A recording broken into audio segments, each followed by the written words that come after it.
Subscribe करें मेरे channel को और साथ ही बेल आइकन को दबाना बिल्कुल ना भूलें ताकि आपको हर वीडियो का अपडेट मिल सके। मैं कहता हूँ सच्चे मुसलमान बनो, इस पैसे को शादियों में बर्बाद मत करो, गरीब घरों की बेटियों को इस पर मजबूर न करो कि वो खुदकुशी कर लें या भाग जाएं। गरीब बेटी के माँ बाप को से जहेज के मुतालबा मत करो।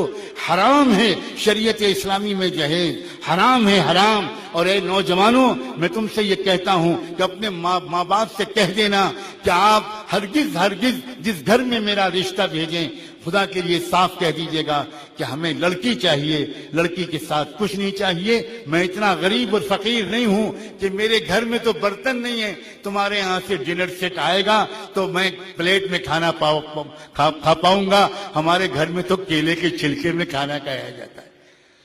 और मैं इतना गरीब और यतीम हूं और खानदानी गरीब हूं कि अगर तुम्हारे यहाँ से पंखा ना आया और एसी और कूलर ना आया तो भाई हमारे घर में तो पुराना हाथ वाला पंखा है, हम तो भिखारी हैं। नौजवानों, तुमने अपने आप को कितना जलील किया है। तुम क्यों ये नहीं कहते कि मेरे दस्तो बाजू हैं, मैं कमाऊंगा और कमा कर अपने घर में अपनी शरीक हयात, अपनी लाइफ पार्टनर को आराम पहुंचाऊंगा। मुझे तुमसे कुछ नहीं चाहिए। तुम सिर्फ इतना एहसान कर रहे हो कि नाजों पाली बेटी को हमारे हवाले कर रहे हो। ये एहसान बहुत है। मुसलमानों, पूरे दीन पर आओ, कुरान को समझो, उलमा के करीब आओ और